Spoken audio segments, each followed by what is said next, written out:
Well, Chief Justice Raymond Zondo has just delivered a keynote address at the Human Sciences Research Council. Zondo says Parliament failed in its duties to investigate state capture. And our reporter, eNCA's Moloko Moloto, is tracking this story for us and joins me now to, of course, reflect back on what the Chief Justice had to say. Malume, good to have you. A good morning to you. I mean, he didn't hold back. This is Chief Justice Raymond Zondo saying Parliament has not acted a year after the last two parts were handed over to President Ramaphosa. That's very correct, Tumelo. But let's talk to him, the Chief Justice Raymond Zondo. He joins me now. Sir, thank you so much for making time. You have outlined how state capture happened and under former President Jacob Zuma. Some people are going to say perhaps that there are signs that it has not stopped. Do you also believe that perhaps it could still be continuing under the current dispensation? Well, it could continue. I don't think there is anything that has happened which could prevent people from trying or starting. What will be important is that we should be able to identify it as soon as there are signs and deal with it. But that's where, for example, what I was saying about Parliament becomes quite important. Because I don't believe that as things stand, there is any change in Parliament from what it was that would make sure that whereas last time they didn't stop it, that this time they would stop it. But it could happen. Yeah, it's interesting because, as you said, that this Parliament, there's no indication that if there's another group that would emerge, they would stop it.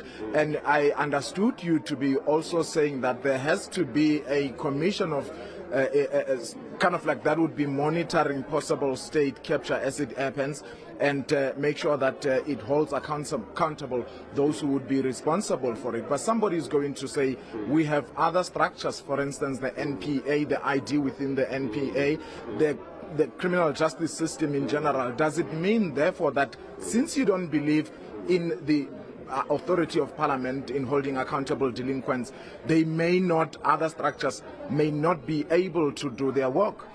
Well, the fact of the matter is that all of those structures were there when the state capture by the Guptas happened. They were there when the Musasa state capture happened. They were there when the Bain and Company's state capture happened at SARS. And in any event, they don't work the way that the commission that I chaired worked. And I think that in the meantime, if we are going to simply rely on the same structures that were there without any new changes that have been made, we are going to get the same result. I mean, the police, they, as far as I know, didn't do much when these, for 5 years or more, the Guptas were continuing with state capture. And you have a situation where, for example, in relation to PRASA, the evidence that was before the commission was that a number of complaints, or criminal complaints, were given to the Hawks to investigate. As of last year, towards the end of last year, there had been no prosecutions. Those investigations were said to be continuing. I suspect they are still continuing. So, but if you have this body, a standing commission, it would keep an eye on what's going on, and if Parliament protects certain people, it would get information and call anybody, whether president or cleaner, to come and give evidence. I'm told by your officials that I must wrap, but I have two quick questions for you. The second last question is that we have had the NPA telling Parliament that it doesn't have the resources and capacity in terms of the skills to prosecute successfully the state capture-related cases. We have seen the New Lane case, first case, state capture-related case, to go on trial. It was thrown out in court. Some people are saying billions of rand were spent on your commission. Do you think it was a waste of time if we're not going to be successfully prosecuting the delinquents? Well, I don't. Well, certainly there should be prosecutions, but we must know that the commission's work also needed to tell the people of South Africa what happened, who were involved, and what did they do. And the report has got that. So that knowledge is there. But obviously it will be very important that prosecutions take place because there must be consequences. Yeah. Final question, when you are saying that the people of South Africa must take their destiny into their own hands, while on the other hand you are saying the majority party, which is the ANC, protected those who were pushing state capture. We're going for the elections next year. Are you saying therefore that it's about time the people of South Africa brings in a new governing party? No, obviously no. No. How should they go about Africa? Who they vote for? Yeah. Chief Justice Raymond Zondo, thank you so much for your time.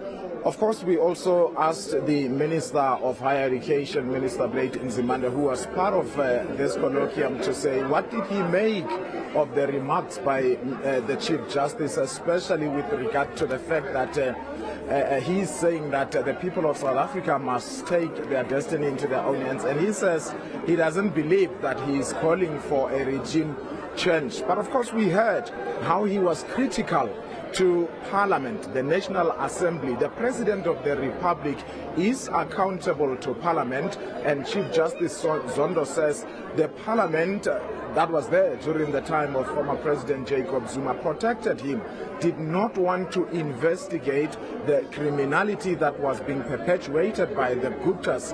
Even more of a damning view on the current parliament. He's saying that he doesn't believe that if we were to have another group like the Guptas who were to capture the state, this current cohort in the National Assembly, he doesn't believe they have what it takes to stop it.